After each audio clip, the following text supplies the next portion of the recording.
आज हम लोग सुनेंगे कुरुवंश की उत्पत्ति के बारे में। अब वीडियो अच्छा लग गया तो वीडियो को लाइक कर लीजिएगा, चैनल को सब्सक्राइब कर लीजिएगा, कमेंट में जय श्री कृष्ण जरूर लिखिएगा।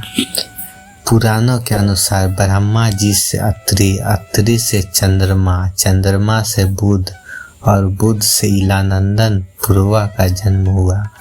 पुरुवा से आयु, आयु से राजा नहुस और नहुस से ययाति उत्पन्न हुए। ययाति से पुरु हुए, पुरु से वंश में भरत और भरत के कुल में राजा कुरु हुए। कुरु के वंश में शांतनु का जन्म हुआ। शांतनु से गंगानंदन भीष्म उत्पन्न हुए। उनके दो छोटे भाई और थे, चित्रागंध और विचित्रवीर्य। ये शांतनु के सत्यवती के गर्भ से उत्पन्न हुए थे। शांतनु के सब लोग चले जाने पर भीष्म ने अविवाहित रहकर अपने भाई विचित्रवीर्य के राज्य का पालन किया। भीष्म महाभारत के प्रमुख पात्रों में से एक है।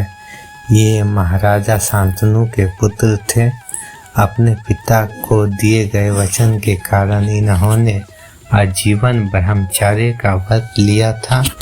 इन्हें इच्छा मृत्यु का वरदान प्राप्त था। एक बार हस्तिनापुर नरेश दुष्यंत शिकार खेलने वन में गए। जिस वन में वे शिकार के लिए गए थे उसी वन में कण्व ऋषि का आश्रम था। कण्व ऋषि के दर्शन करने के लिए महाराज दुष्यंत उनके आश्रम पहुंच गए। पुकार लगाने पर एक अति लानेमयी कन्या ने आश्रम से निकल कर कहा, हे राजन महर्षि तो तीर्थ यात्रा पर गए हैं, किंतु आपका इस आश्रम में स्वागत है। उस कन्या को देखकर महाराज दुष्यंत ने पूछा, बालिके आप कौन है? बालिका ने कहा, मेरा नाम शकुंतला है और मैं कण्व ऋषि की पुत्री हूँ। उस कन्या की बात सुनकर महाराज दुष्यंत आश्चर्यचकित होकर बोले, महर्षि तो आजन्म ब्रह्मचारी है, फिर आप उनकी पुत्री कैसे हुई? उनके इस प्रश्न के उत्तर में शकुंतला ने कहा, वास्तव में मेरे माता पिता मेनका और विश्वामित्र है।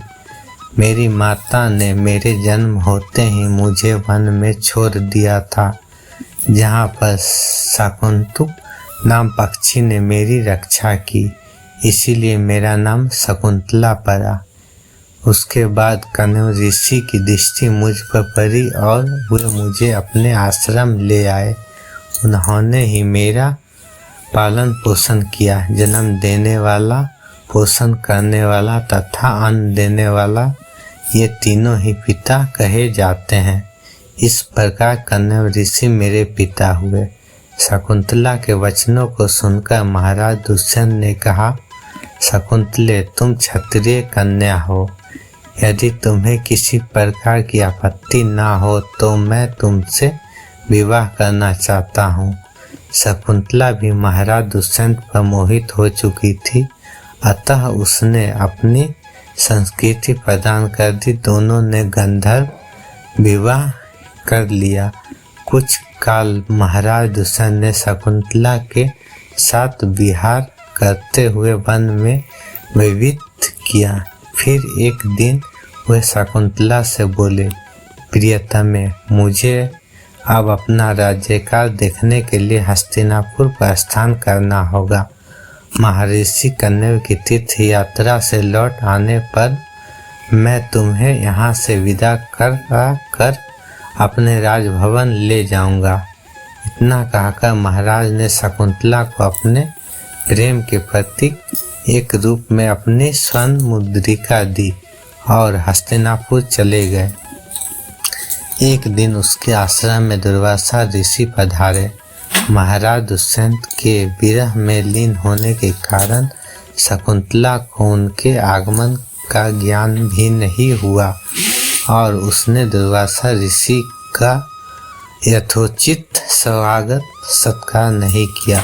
दुर्वासा ऋषि ने इसे अपना अपमान समझा और क्रोधित होकर बोले, बालिके, मैं तुझे श्राप देता हूँ कि जिस किसी के ध्यान में लीन होकर तूने मेरा निरादर किया है वह तुझे भूल जाएगा।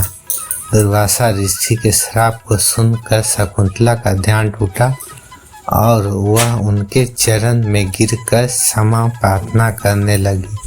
शकुंतला के क्षमा प्रार्थना से प्रेरित होकर दुर्वासा ऋषि ने कहा, अच्छा, यदि तेरे पास उसका कोई प्रेम चिन्ह होगा तो उस चिन्ह को देखकर उसे तेरी स्मृति को आएगी। महाराज दुष्यंत से विवाह से शकुंतला गर्भवती हो गई थी। कुछ काल पश्चात कण्व ऋषि तीर्थ यात्रा से लौटे तब शकुंतला ने उन्हें महाराज दुष्यंत के साथ अपने गंधर्व विवाह के विषय में बताया। इस पर महर्षि कण्व ने कहा, पुत्री, विवाहित कन्या का पिता के घर में रहना उचित नहीं है। अब तेरे पति का घर ही तेरा घर है। इतना कहकर महर्षि ने शकुंतला को अपने शिष्यों के साथ हस्तिनापुर भिजवा दिया। मार्ग में एक सरोवर में आचमन करते समय महाराज दुष्यंत की दी हुई शकुंतला की अंगूठी, जो कि प्रेम चिन्ह थी, सरोवर में ही गिर गई।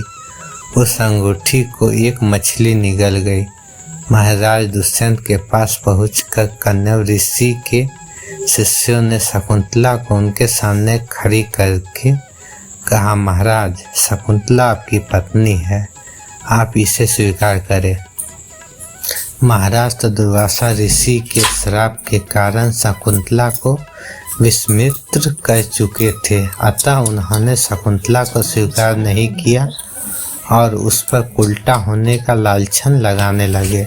शकुंतला का अपमान होते ही आकाश में जोरों की बिजली कड़क उठी और सबके सामने उसकी माता मेनका उसे उठा ले गई। जिस मछली ने शकुंतला की अंगूठी को निगल लिया था, एक दिन वह एक मछुआरे के जाल में आ फंसी।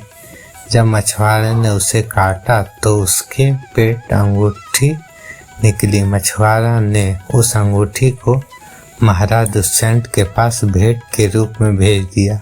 अंगूठी को देखते ही महाराज को शकुंतला का स्मरण हो आया और वे अपने कित्ते पर पश्चाताप करने लगे। महाराज ने शकुंतला को बहुत ढूंढवाया किंतु उसका पता नहीं चला। कुछ दिनों के बाद देवराज इंद्र के निमंत्रण पाकर देवासुर संग्राम में उनकी सहायता करने के लिए महाराज दुष्यंत इंद्र की नगरी अमरावती गए। संग्राम में विजय प्राप्त करने के पश्चात जब वे आकाश मार्ग से हस्तिनापुर लौट रहे थे तो मार्ग में उन्हें कश्यप ऋषि का आश्रम दृष्टिगत हुआ। उनके दर्शनों के लिए वे वहां रुक गए।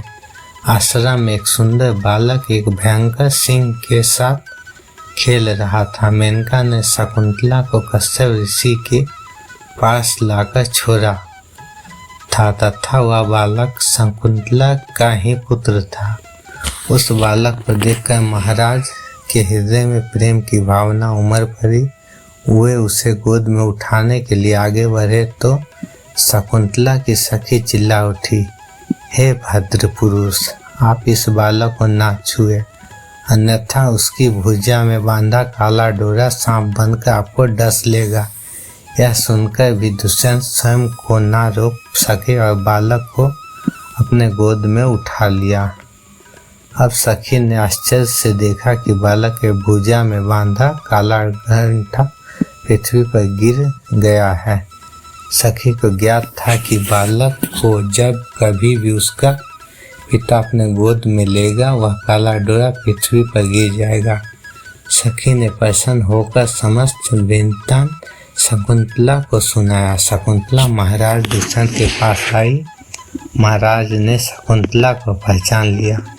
उन्होंने अपने कृत्य के लिए शकुंतला से क्षमा प्रार्थना किया और कश्यप ऋषि की आज्ञा लेकर उसे अपने पुत्र सहित अपने साथ हस्तिनापुर ले आए। महाराज दुष्यंत और शकुंतला के उस पुत्र का नाम भरत था।